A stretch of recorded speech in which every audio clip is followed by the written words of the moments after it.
All right, hi everyone. Welcome to this exciting Institute for Addiction Science Distinguished Speaker Series. So I just wanted to welcome folks, and I wanted to allow my colleague, Amanda Cowan, who is the Executive Director of the Community Health Project Los Angeles. She is also Commissioner of the Alcohol and Other Drugs Commission for the LA County Board of Supervisors, 3rd District. And she is the special advisor to the Institute for Addiction Science. So Amanda will be introducing our amazing speaker, Stephen Murray. So Amanda, come on up.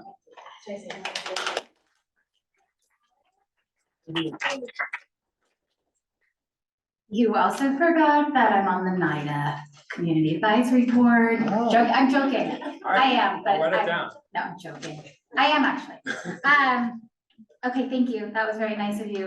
Okay, so I'm really excited to have my friend Stephen here to do this talk. Stephen's incredible, and I think we're going to learn a lot from him in this space. So Stephen Murray, MPH NRP, is an overdose researcher, harm reduction program manager, and the director of the Massachusetts Overdose Prevention Helpline at Boston Medical Center. In 2021, he retired as a lieutenant in a large regional ambulance service in Western Massachusetts and had served as a first responder since 2013, having worked both as a firefighter and a paramedic. He regularly shares for a national audience about his lived experience as a person who used drugs, an overdose survivor. Stephen provides expert technical assistance around the topics of overdose prevention, emergency medical services, and harm reduction to a variety of organizations, county and state governments across the country, including the Commonwealth of Massachusetts, Substance Abuse and Mental Health Service Agency, and the National Governors Association. He guest lectured at Harvard University, Northeastern University, UMass Medical School, University of Pittsburgh, Boston University, Temple University, and Ohio State University. Now you can put USC as well. And has had forever in my bio. Exactly. It lives on, memorialized. This is why I shouldn't go off topic. And has research published on the International Journal of Drug Policy, Substance Use and Addiction Journal, American Journal of Public Health, and Health Promotion Practice. And this one is my absolute favorite. If you haven't listened to this yet, in September 2023, he was featured on episode 809 of The Call on This American Life. It is incredibly impactful. It's beautiful. Anyway, thank you to USC for having him here, and yeah, thanks to Stephen for all the work that you do and being such an incredible friend.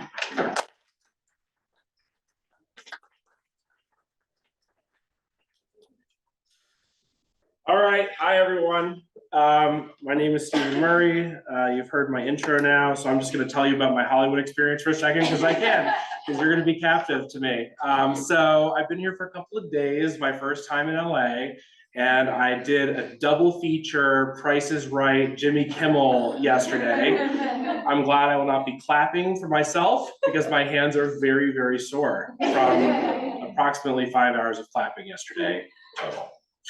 I also got to sit right under Jimmy's monologue teleprompter, and it felt like he was delivering it directly to me, which felt, because it's glass, and so he could see through it. So it looked like he was looking at me as he did it, and it was just really romantic and definitely a life highlight. So thank you, USC, for bringing me and my wife, who's working upstairs, out here to see all of you. And also hello to folks in Zoom land. I see there are some of you out there. I think you're going to be checking for questions and stuff. So if you have thoughts, please put them in, and we'll do that at the end. That was my housekeeping that I wasn't assigned to do. Okay. This is, you guys heard all about me, some disclosures. I get funding from a lot of different places, but not from any ineligible companies, including not from the manufacturer of Narcan. So there's many stories about this license plate. And I will tell you that 1, I had to fight for it. 2, it's got me out of at least 1 speeding ticket already. And 3, that was the only picture that the Boston Globe took of me that I wasn't smiling at.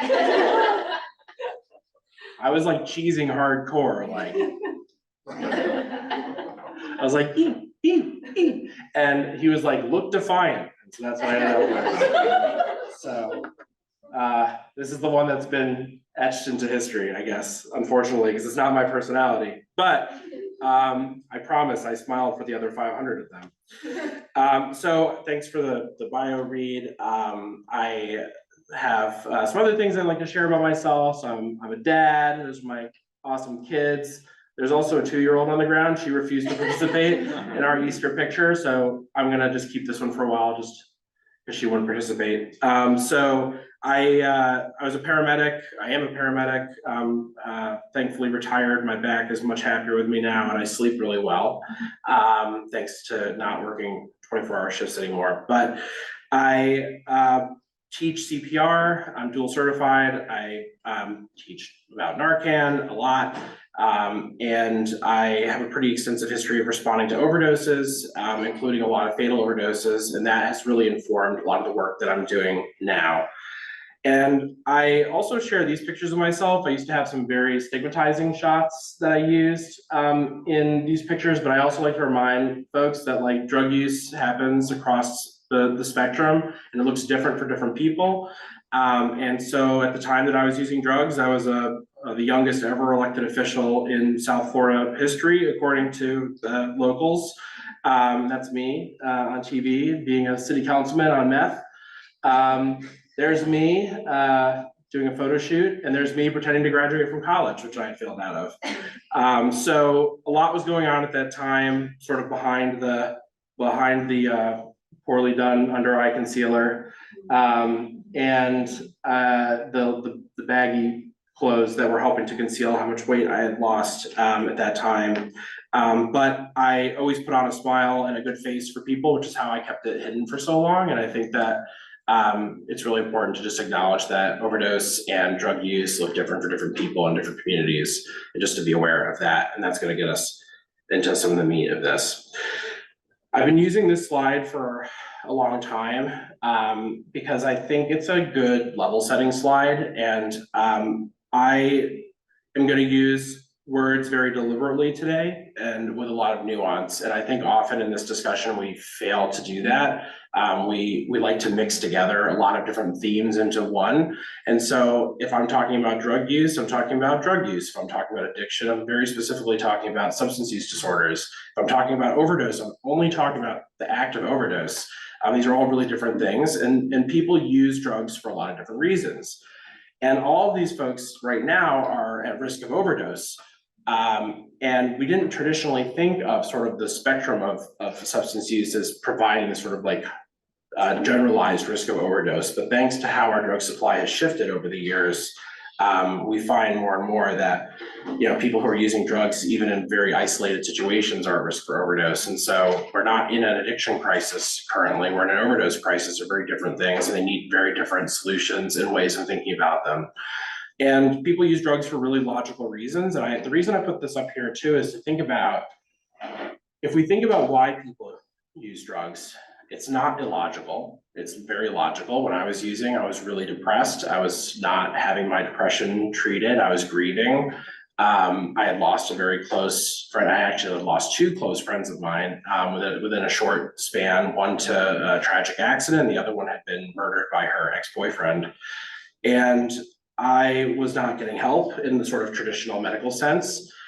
And I turned to opiates to make me able to function. And they did, they worked really well actually. And it was, it allowed me to sort of have keep my life normal as I could. But they made me kind of sleepy. And so I turned to Adderall and then eventually meth to help keep myself functional, which is also very logical. I was trying to be achieving and like getting things done, and I couldn't be apathetic and lethargic as I was on just opioids.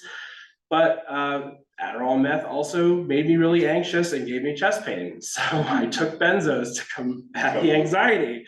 And so you can see like each step was very logical, right? And the sort of culmination of all the drugs both worked in certain cases, but also caused side effects that were unbearable. And I was just talking to Ricky earlier about like, the side effects actually are probably what saved me, because when I was asked like, will you go to rehab? The only reason I said yes is because I couldn't stand having chest pain that radiated down my arm 24 hours a day. it was an unbearable feeling. And so I was like, well, maybe rehab will get me rid of this feeling. And that was the only reason I went, not because I wanted to stop using drugs, because I wanted to stop that very specific thing that was going on. So it's important to think about why people use, because it helps us think about where people use. And if we think about where people use, we can design overdose interventions that specifically target those areas to think about why and where and how to serve them. And I have another slide later on which talks more about risk factors, and I think the intersection of these risk factors is important to think about. So keep this slide in mind when we get way later in the presentation. Maybe I should put them back to back, I don't know. So yeah, keep that in mind. So these slides are from a talk that I gave recently for the ONDCP back in January. And I wanted to reuse them a little bit. I've added a little bit to them because I think some definitions are important when we're talking about lived and living experience. So if you read my very fancy title for this presentation, I don't know what I was saying. So I'm gonna just talk about what I feel like talking about today, which is this. It intersects, it all makes sense in the end, I hope. But also I'm like oh good, thank you. I'm kind of like a squirrel. So if I go on some tangents, just come along for the ride. So lived experience, okay, we hear about lived experience a lot. It's a buzzed phrase. It's in every grant that's coming out of the NIH and CDC and your state government, I'm sure. And to me, when I think about lived experience, I think about myself, like my previous experience using drugs. I had a substance use disorder. I don't feel that I have a substance use disorder anymore. It's been a long time. I don't see myself as being in recovery. That's a whole other topic that we could spend an entire hour on. But by definition, I'm generally abstinent. I'm no longer at high risk for being criminalized because I'm not using illegal substances, right? And so that is a really important thing to look at, right? And so then living experience would be someone who has sort of ongoing substance use. They have the potential future exposure to overdose and also to criminalization. And then professional experience, so maybe a lot of folks in this room, you have experience working with folks who use drugs or people who have a substance use disorder, but no personal lived experience. And then there's yet another group, which is the familial experience group, which I'll talk about in a little bit, that can be both really helpful, but also very challenging in a policy space. So that includes parents, siblings, et cetera, who share their experience from their experience with their family member. And then people have intersections of several of those. So I have lived professional and familial experience. So they all sort of form who I am. And so advocacy by these groups has the potential to both improve outcomes for folks who use drugs, but also can further their stigma and discrimination. And so I'll give you some examples. Jelly Roll. You know, Jelly Roll and I had a big battle on Twitter. And his supporters were very mean to me. And I had like 2 weeks of death threats.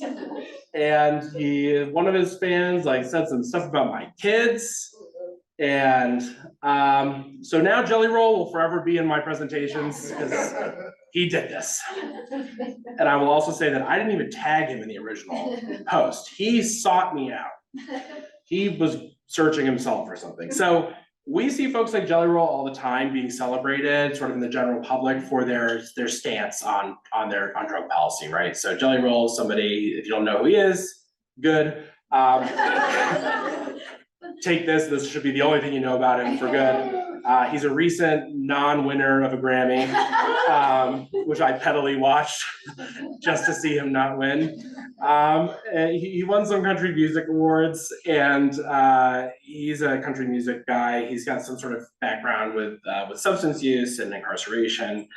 He feels, I guess, through his experience, his lived experience, that incarceration is a really good way, a really good route, and so he's supporting a very crappy bill that's in the Senate, which just basically keeps the drug war going and actually expands it, right? So people like Jelly Roll are celebrated, right? They have lived experience, they have previous experience, recovery, and sort of the journey of sharing about your recovery, in my mind, is actually sort of the flip side of like the DARE prevention thing. It's like you've been redeemed, and so now you're back to being like whole and pure.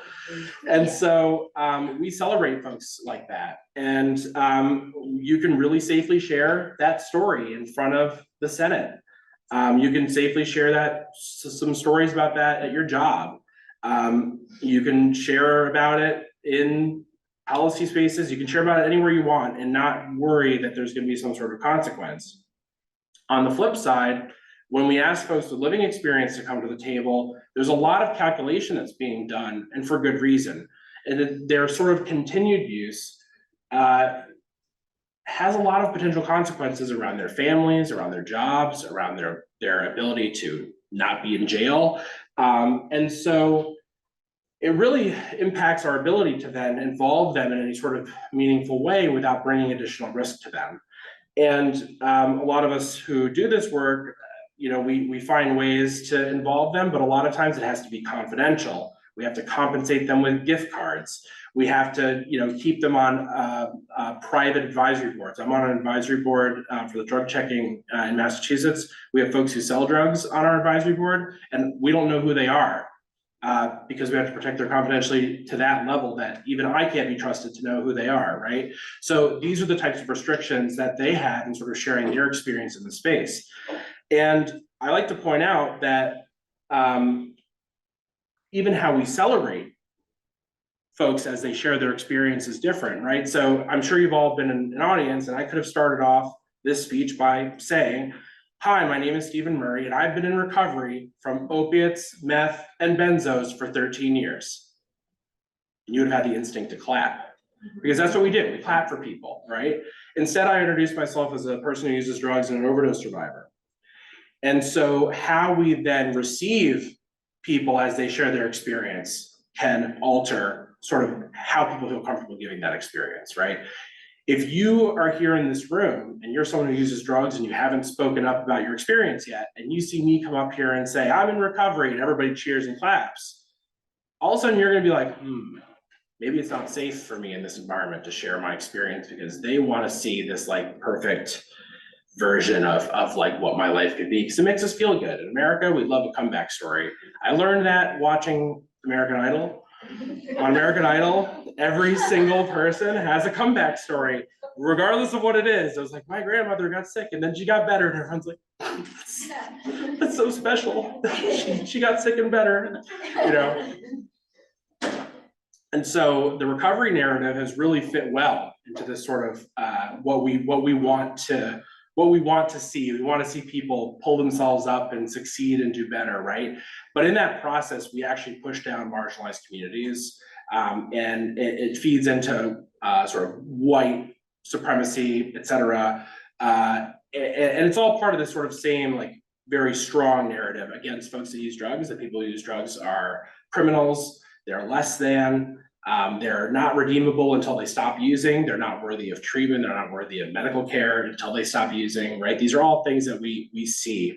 And stigma is the sort of like, it's the philosophical, it's like the abstract version of what we truly end up seeing, which is discrimination, which is the sort of active impact on people's lives from societal stigma. So it's like when stigma becomes action, it's discrimination. And so we see that just even in the policy sharing space. And then, as I've alluded to, intersectionality of these things really complicates this. So if, again, I have an immense amount of privilege as a white, straight, cis male who has a master's degree, et cetera, to be able to share about my experience. And so that gives me a platform, it gives me safety, it lets me feel like I can say these things, I'm not gonna get fired from my job. And that's a really important place of privilege that I have to always acknowledge when hey Brennan. Sorry, this is one of my mentees from a long time ago. Used to work on the emails with me. And he's a med student here. Anyway, so I think about this as well, like, and where I'm really, really pulling back from like manels as much as I can. Because really it's like, sometimes I feel like my privilege doesn't allow for safety for other people to share. So I'm also pretty conscious of this. And so, as I brought up earlier, like, if you're actively using drugs and you're a parent and you have custody of your kids, like, it is not safe to share that publicly. And it doesn't matter what state you're in, it doesn't matter if you're in Alabama or in Massachusetts or in California, it is not safe to share that about yourself, and you're jeopardizing your relationship with your kids just by sharing that information about yourself. And so that's really problematic because we need to learn from people who have that experience or have that active experience so that we can better help them and protect them. And then the other problem is from a workforce perspective, and I'm going to shift here a little bit at some point to talk about workforce, but I want to just bring this up now, which is that if we're hiring and involving people with lived experience in groups and we feel like we're doing so safely, by not actively allowing people with living experience into those spaces, you're really putting your folks with lived experience at high risk for a fatal overdose, because you're automatically making it so that if they were to return to active use, they can't share about that and have that be an okay thing in your environment, on your advisory board, at your job, et cetera. And so if your service isn't safe for your employees to use, like if you work in a harm reduction program, and I'm going to talk about that with the hotline that I run, is it really even a harm reduction service? And so these are really important questions that as we see harm reduction become a little bit more like institutionalized and like more acceptable, like understanding that in order to call yourself a harm reduction organization, like the folks who work for you have to be able to use your service safely without worrying about risking losing their job. So I think that that's a really, really, really major consideration, and it carries huge risk for the workforce generally. And so shifting back into advocacy for a second, I think that what we see a lot in policy spaces is a mismatch of sort of like advocacy categories. And so I'm going to show you categories together, which I think sort of can be helpful. So, jelly roll again, this guy. So people who have lived experience who push involuntary treatment or incarceration can be really well countered with people who experienced involuntary treatment and incarceration where it didn't help them, right? So I like the example of like Jelly Roll versus Morgan, who's like probably a friend of this area, right? So it's a match, right? You've got someone who's saying jail saved me, and you have someone who's saying jail didn't help me, it actually made me worse.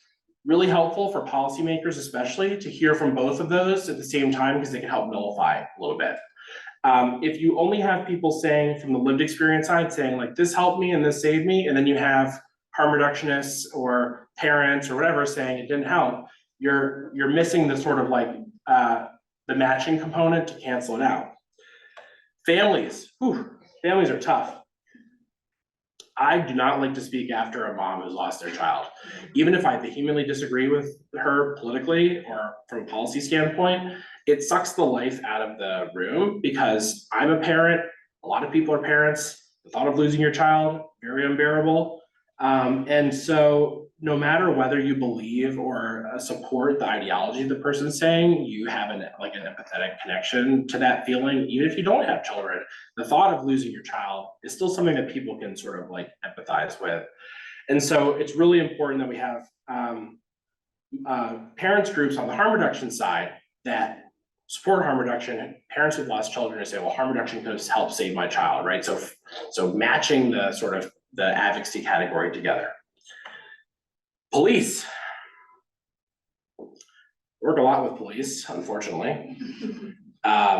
Spent a lot of time with cops. I actually had to go to a cop conference once. That was terrible. It was like 60, everyone was in Puerto Rico for the harm reduction conference. I was in Dallas with 16,000 cops. 16,000 cops. 16,000. And the conference in Puerto Rico was awesome. Thank you, Ricky, for sharing that. I saw the pictures, I heard the stories. I was looking at surveillance equipment in the exhibit hall thinking, oh my God, what are we up against? It was good from like a surveillance, like for me to understand what we're up against perspective, but also it was terrible, right? So anyway, as someone who has to work with cops a lot, there are cops that don't believe in prohibition, right? Cops who don't believe that what active duty and retired cops who feel that drug prohibition is worsening crime, worsening outcomes, is not helpful. So when we have cops come to the table to say, look at all these guns and drugs we took. Also, we need to make sure at the table the cops are saying, this is not helping. We need to stop this. So matching, right? Because when we as harm reductionists go up there and say, what cops are saying is wrong, policymakers are like, those cops, they know what they're talking about. But you can't say that if you also have cops that are saying the opposite. So it's a disarming strategy. And then advocacy itself comes in a lot of different forms. And so I use the sort of like legislative example as an easy way to think about it. But I think that like we all have ways that we engage in advocacy. And so I'm going to try to share some of the ways that I practice advocacy in my own work to maybe get you thinking about where it can intersect in your own. If you're feeling like, I want to do more, but I don't want to go speak with Jelly Roll in front of the Senate. You have ways to practice that you actually may be already doing that you don't even think about as advocacy. So hopefully we can wrap our heads around this together. Get thinking. Okay, at the local level, a lot happens at the local level. All politics are local. And so one of the projects that I worked on early on in my sort of move into public health, if you look, this is Massachusetts, if you're not familiar. I live down here in Plymouth by the water. I used to live up in the top left corner where that red dot is, that's North Adams. It's very rural. And the red dots on this map represent physical syringe program locations in Massachusetts. And as you can see, we have some areas like in Worcester. I think I have a little thing here.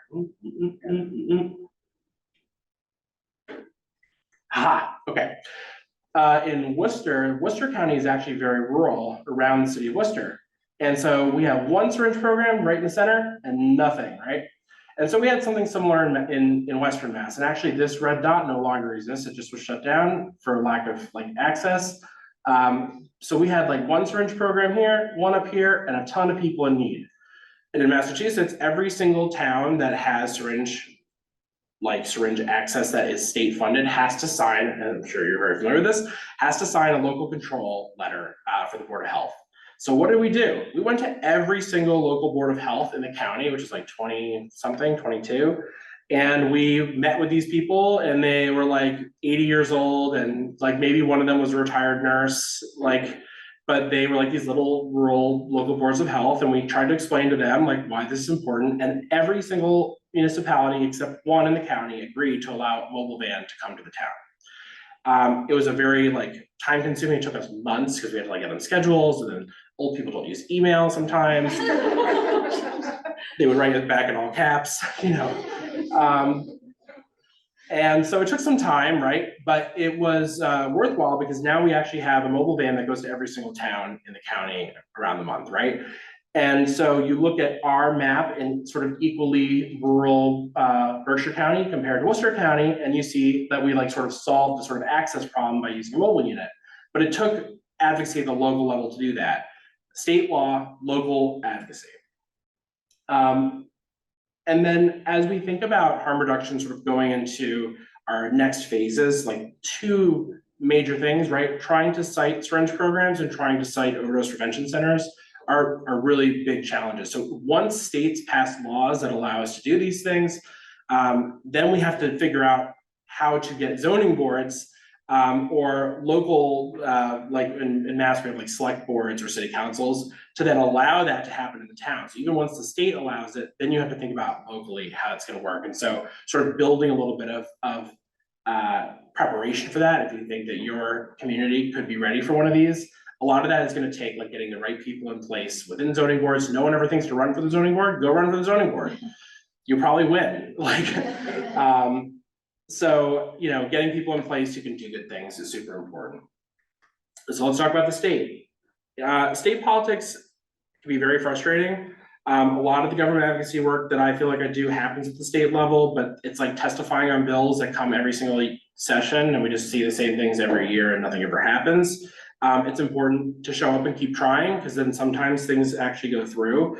But there's other ways to get involved at the state level. There's like commissions, there's advisory boards. There are statewide like SSP meetings, which can help you to build sort of like alliances and coalitions. You know, signing that, like writing your legislator about any pending legislation that's interesting, thinking about also some of the collaborations with other, like sometimes we get siloed in harm reduction, but like there are a lot of overlaps with housing and other people that are doing really great work where we could be finding alliance. So showing up for them so they show up for us is also a really important part of this, is that like we build momentum that like we're considered part of that sort of like social determinants of health advocacy group, right? Narcan trainings, they're like the hack, by the way. Everybody wants a Narcan training. The governor wants a Narcan training. The state legislator wants a Narcan training because it makes them feel good that they're doing something. Well, guess what? How long does a Narcan training really take? Like 5 minutes. You got like an hour sometimes. So there's me doing an Narcan training as a great photo op for the state house. And the Narcan training took 4 minutes and I spoke for an hour and I taught them about the drug supply and about harm reduction. And they were captive. And people walked away saying like, that was one of the best events I ever went to in the state house, blah, blah, blah. But I was literally there. They would have never let me come to do a harm reduction talk. Never. Would have never happened. I did get to come and do a Narcan training and then teach them. And I think we had 180 people, legislators and staff there. And they got to do like, we got to do this at one of these beautiful halls in the state house, and there was flags and it felt very, very patriotic. And people walked away from there thinking, you know, and so when you get asked to do an Narcan training, sometimes it feels a little bit ridiculous. Use that as an opportunity to do advocacy as well. You have time to do it and they'll just think it's part of the training. And so, especially when people go to something wanting to like absorb something, that's the best time to just like, I'm doing it to you guys too. I'm inceptioning all of you. All right. So federal level, very frustrating. I have not yet gone to, which was pointed out by Jelly Rolls fans. I have not yet testified in front of the Senate or the House. Thanks Jelly Rolls fans for reminding me. But I have done some other cool stuff at the federal level, and there's other ways to get involved. There's a ton of agencies that are doing work. They're looking for people to serve on advisory boards groups. A lot of times they're unpaid roles, so you like can really kind of push yourself in there because no one else wants to do it.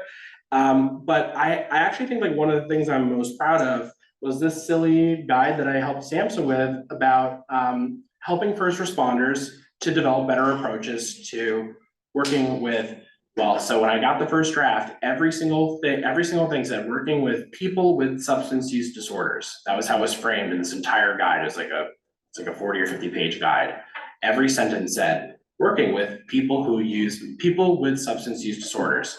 So I went through and I suggested edit and I changed every single one to people who use drugs. And they accepted it. And I was like, oh, cool. So like, because I said, not as a first responder, you're working with people who use drugs across the spectrum. Like, we're not just working with people with substance use disorders, you're excluding 95% of the people who use drugs by making that broad brush statement. And so that tiny little piece of advocacy changed the whole guide. And like, if I hadn't been there, that guide would have been, you know, they like redo these things once every 10 years or never. It would have been there for eternity. And like, so just being there, like that was literally the only thing I think I suggested that was worthwhile, but it worked, right? And so it changed how, you know, how they thought. And these things get broadly distributed. And so a lot of different communities that don't maybe have like they're not like California or Massachusetts, like this might be the only thing that they get that like teaches their first responders anything about working with our population. So highly recommend it. I had to show you what this actually looked like in the paper. I like opened it up and whoa, okay. So traditional media advocacy, a lot of people think that that's like the way to go. I like it somewhat, but you have very little control over the narrative of the story, and often you don't actually know what the reporter is looking for when they do it. You also can be constrained by your institutional affiliation. I have to ask for permission every time I talk to the media. And then the other thing is that I have found that even working with reporters that get it, editors don't get it, and then they like write these very stigmatizing bylines.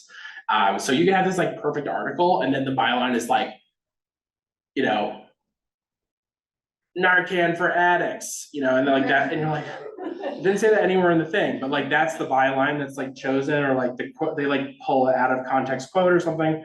So it can be a little bit of a risk factor. I like to make all of my, like when I meet with a reporter or talk to one, I always send them by email the link to the Changing the Narrative for Style Guide, just to be like, I expect if I'm quoting the story, that the story follows this guideline on language. And it's like and the thing is, like, if they don't follow it, I'm just not gonna give them a quote next time. There are certain places I just will not give quotes to, like the New York Post. I've been asked, I will not talk to them. they will take it out of context and they will not, they're with an agenda that does not meet my agenda. And so knowing the publication and how they talk about people, really, really important if you're gonna do this type of advocacy, because you're just gonna get pulled out of context and it's gonna not be a great experience. So just to be forewarned. And then as Amanda brought up, sometimes like advocacy comes in really weird ways. So when I said yes to this, it was a Slate story that we didn't know where it was gonna go. And after we did the interviews, they were like, oh, this is really good. We're gonna pitch this to This American Life. And I'm like, This American Life, I've maybe heard that. And my mom's like, oh yeah, your grandparents have been dead for 20 years. They used to listen to that. I'm like, oh, it's been around a while. And it got out to a really broad audience, and something that we kind of like, we're just telling the story about our lives and how our lives intersected. And it's become like one of the biggest, well, it was like probably one of the biggest harm reduction stories of last year, and it won an award. It's won a few awards, but it just won a Writers Guild Award this week on Sunday. And like sometimes these things, you're talking to a podcast and 4 people are listening. And then sometimes you're talking to a podcast and you don't realize it, but like 8 million people are gonna hear it. And so like thinking about those as times to be an advocate, even on a small or large scale, it doesn't matter if you reach, if there was only one of you here today, I would have done this exact same talk, because it doesn't matter if 1 person or 1,000 people show up. I just need one of you to absorb a little bit of this and then move on with it. And then of course, social media advocacy, you know, it's the most free. You get to control the narrative, especially if you put views mine in your profile, then your institution won't get on you about it. I don't know why that works, because everyone knows I work for BMC, but I will say that I feel like sometimes I feel like I'm in an echo chamber and I'm shouting into the abyss, and that's okay. It's okay to shout into the abyss. It's therapeutic. I will say that it's a really good way to build collaborations. There's like 5 people in this room I know through Twitter only. And like, that is really powerful, and it helps us to feel unified. And like, sometimes you have these awesome meetings where people come together and they get to meet each other for the first time. And it's like, even if you're not reaching a huge audience in terms of like making change, you are building collaborations that can help you in other ways. So I think that it's worthwhile regardless. And then thinking about educating people who are entering the workforce. So getting upstream a little bit. You'll realize that so many times frontline workers, whether they're nurses, doctors, police, paramedics, they get like 1 day, 1 hour, 30 minutes of training about substances, often from a cop. Like when I was in paramedic school, we had cops come to tell us about drugs. I'm like, why are these guys here? Like, is this DARE medic edition? Like, and like, if you're not the one that's educating those groups, the cops are. Okay, so get out there, find out who's teaching. You guys have like 30 schools here that probably have programs or more, and get yourself in there. There's my friend Ragini. She's talking to med students at BU, and these are both 1st, 2nd, and 3rd year med students. They're getting a whole program on harm reduction, on things that they can then learn about, and I think it's really, really important. So please do it. And then there's the workforce that's already in there. I spent a lot of time with this group. I do a lot of EMS training. I think I trained like 5,000 or 6,000 EMTs and paramedics in the last 2 years.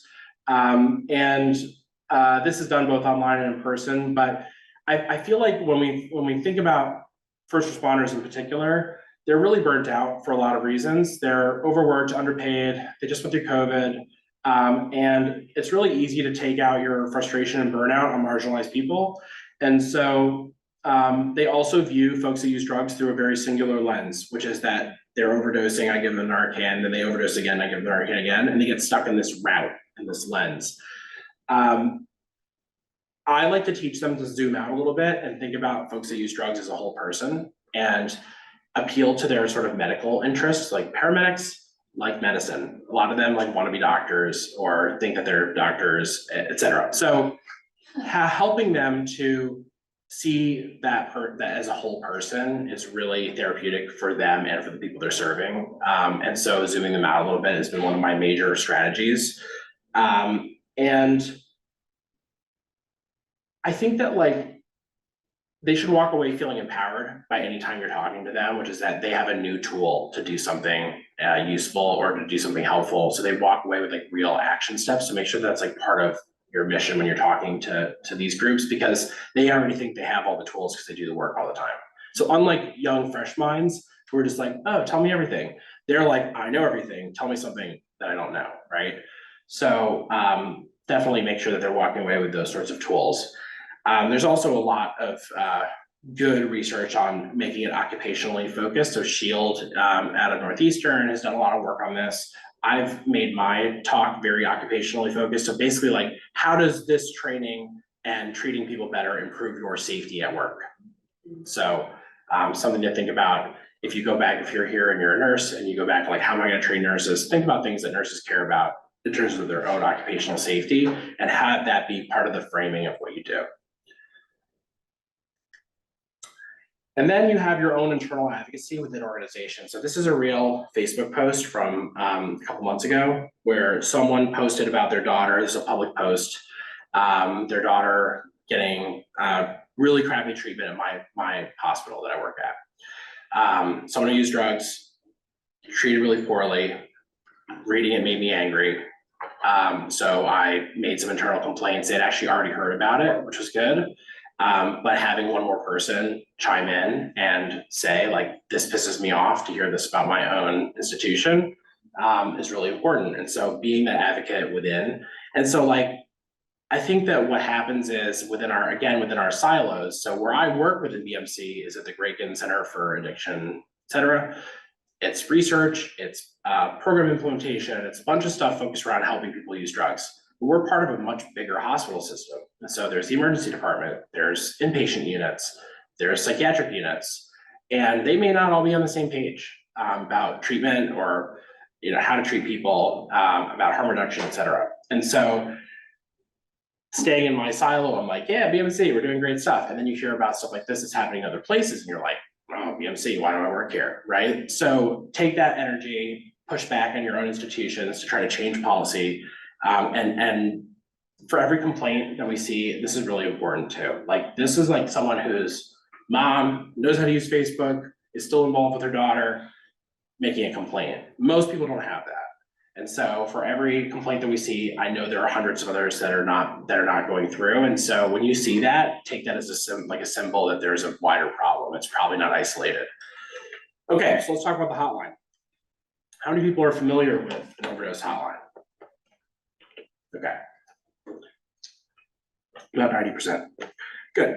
Okay, so what we do is when someone's using drugs alone, it's a really helpful little chart we made. Okay, when you're using drugs alone, you call our number. Ring, ring, ring. Then you're connected with one of our peers.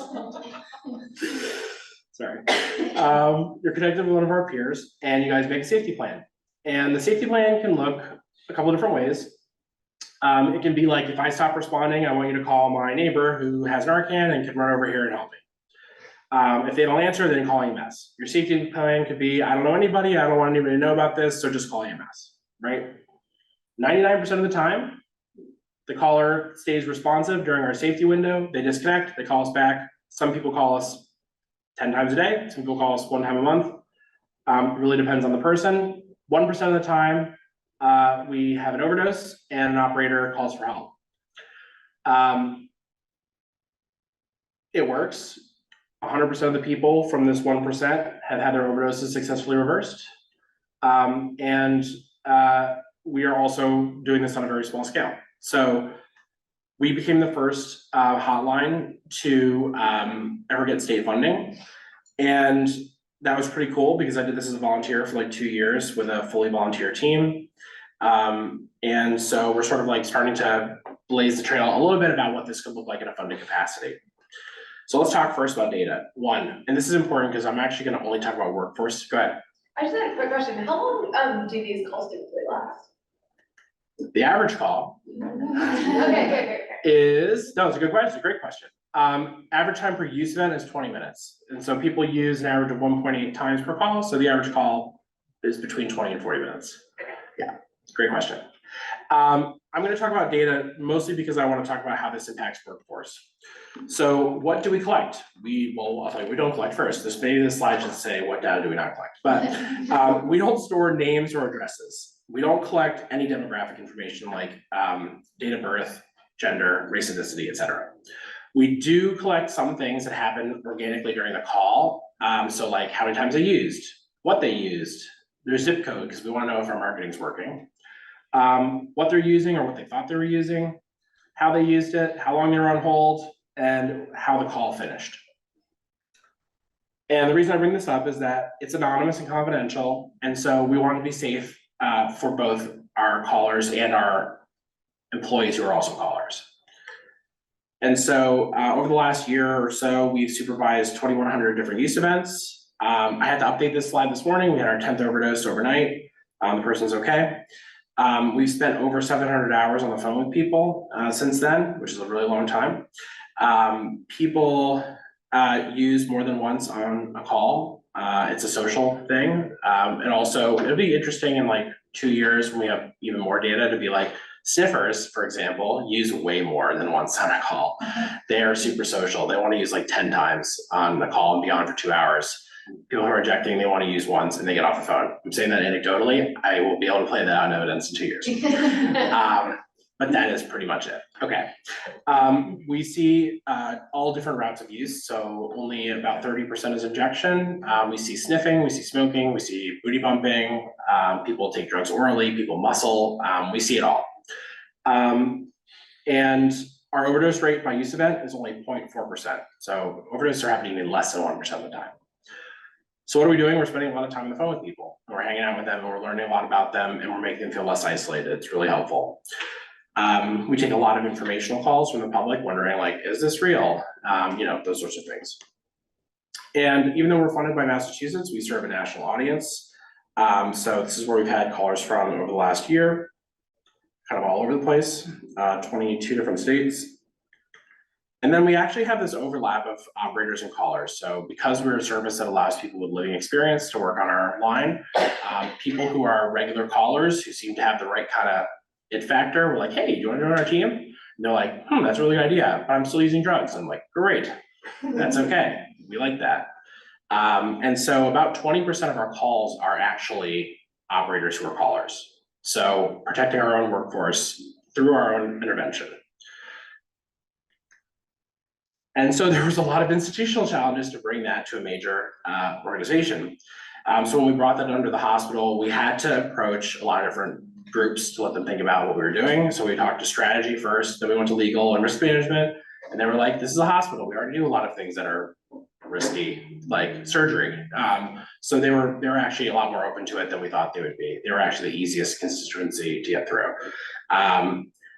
Communications, because the optics is interesting. Like you have a hotline where people are actively using drugs on the phone with you. Like, isn't that enabling? All that kind of stuff. Government affairs, super supportive because they're supportive of overdose prevention centers. So they saw the parallel that this was like a virtual option for that. So they were also really on board. And then we had to get to senior leadership, which was a little more challenging. We created this per diem operator track that's volume based, and this has worked out really well so far for a lot of different reasons which I'll go into. So the benefits of this from a workforce perspective is that from a scaling, if we have like no calls in the month, then we didn't spend any money. If we have a lot of calls in the month, we have a big operator pool that can take those calls and that can spread out. Also, if our volume, every time our volume sort of gets to a certain next benchmark, we can convert one of those per diem employees into a part-time or full-time role. And so like they go from like taking 10 calls a week or 20 calls a week to now working 20 hours a week, and they become like an actual sort of like benefited member of our team. For those of you who work in budgets, per diem operators didn't have fringe costs for us, so that's also helpful for our sort of really small budget that we have from the state.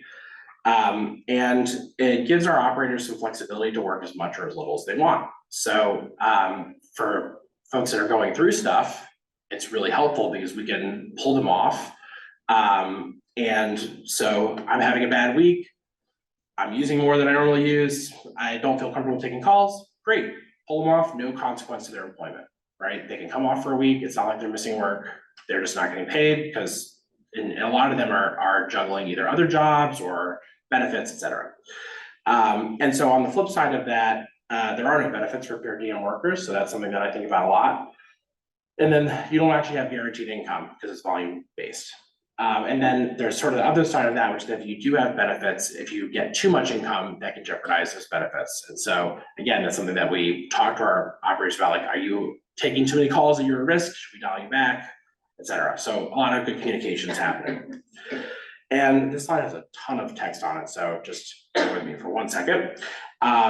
So we posted a job description back in March, and we encouraged all of our volunteers to apply. They all did. We had some important things. So 1, we have no education requirement, really important. 2 is that the experience that you need is relevant lived experience with overdose, harm reduction, or substance use is preferred. We used lived because it was more politically expedient. And basically, like, if you were already doing the job as a volunteer, you were already doing the job. So you didn't have an interview. People were literally just brought on if they were already doing the job. So 18 operators submitted applications. The one that was withdrawn, I have to update the slide. She was going through stuff. She is now put the thing back in. So all 19 are, or actually all 18 are on. Many of our operators didn't have resumes. So part of our thing was to help figure that out. One of our operators volunteered to help people write resumes if they needed one. Issues with background checks. We had some people bring up concerns about their background before we went through this process. And so I had a meeting with HR to sort of feel out what the situation was. And I started the meeting by saying, all right, guys, just want you to know, I've committed thousands of felonies in my life, thousands. I just was never caught because I'm white and I'm rich. And when I got pulled over, I just talked and got myself out of trouble. And they were like, and I was like, thousands of felonies. They're just not on my record. I have committed, I'm hired here and I'm a manager. I have thousands of felonies. Are you gonna treat our team the same? Great. And that was it. And we had no problems when we got to the background checks. So again, like thinking about these things in advance, trying to like, you know, how are you gonna get through this? And so then once we got to sort of onboarding process, we've needed a lot of support, a lot of, you know, reminders, like how are you gonna get through the interview? So a lot of people have never had regular jobs before. And so like supporting them through that process has been hard. And then we have a lot of flexibility within our workforce. So as I sort of pointed out, both our call center coordinator and I are really open about our own challenges with mental or chronic health. People can be cycled off. My call center coordinator has a master's degree in clinical psychology. And so her job is really to like keep a gauge on the health of our operators, the mental health of our operators. And so she adjusts. This is an example of our schedule, just some random operator schedule I pulled from you. Like this is how little someone can work. Like they're only available for 2 hours for their phone to ring. This person gets like 1 call a week, but she's a med student and that's all she wants. And that's the only times that she can have her phone ring where she's not gonna be too bothered by it. So it works for her, it's flexible, it costs us nothing to have her available. If she takes a call, we incur the expense. Then we start talking about safety planning a lot with our team. So the things that you talk about with participants, if you work in a harm reduction program, we have the same conversations with our employees. Like, yes, I understand that you have been abstinent for 2 years and you don't use anymore. What are you gonna do if you start using again? I have gone through that discussion. My boss, who's our medical director, has gone through that discussion. We all have that plan. So the plan is whatever you want the plan to be, but you have to have a plan in place because we want to be open about that. I always start off our operator meetings when we do our onboarding by saying, if I start using again, I'm gonna call the hotline and one of you is gonna answer and you're gonna keep me safe. And I don't expect to lose my job as a result of doing that. So I put that out there in the open. And then knowing our team well enough to start seeing risk factors and thinking about those risk factors is also important. I promised I would get back to the slide. And I just want to show you some of these other risk factors and thinking about red flag moments. So if one of our operators has an intimate partner that goes into treatment, now they're at heightened risk because now they're using alone again. One of our operators has a intimate partner in their life who's gone into treatment. That person starts calling the line as soon as their partner goes into treatment or into jail. anytime one of our operators comes out of detox or some institutional setting, make sure that that's like recognized. So just like knowing these moments, thinking about them with people, really important to sort of like, the last thing I want to have happen is one of our operators to die using alone. That would be something that I would not handle well. And so thinking about how we create an environment that's safe for them to be open about their use is really like at the top of my priority list above pretty much anything else that we do. And then, because I said something about partnerships with community organizations in my thing, here's the slide about that. We have done a lot. These billboards are paid for by a separate study. They're trying to spread the word about us within one of our communities. We regularly present to organizations and build partnerships with different community coalitions. We've distributed, we're actually getting close to 100,000 business cards to 180 organizations around the state. And I don't think I'll have too much time for questions, but with that, I thank you.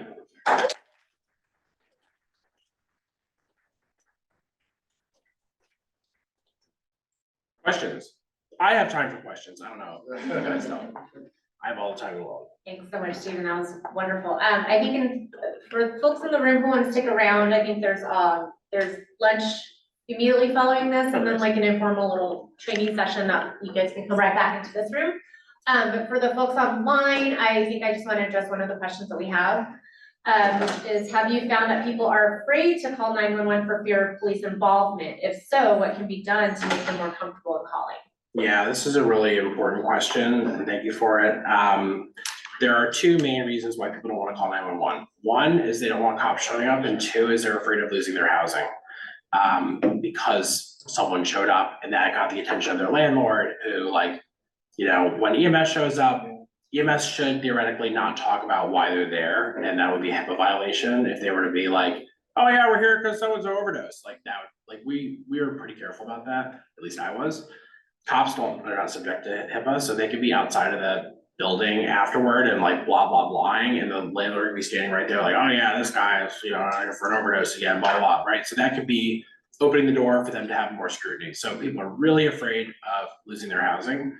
And yes, they're also afraid of having cops come. And so I get it. I understand why law enforcement wants to be involved in this space. But I think that we need to have another sort of like national reckoning conversation about what role they actually do play, as these are medical events and not criminal events.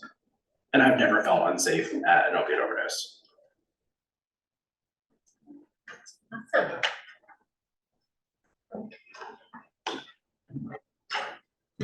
Awesome.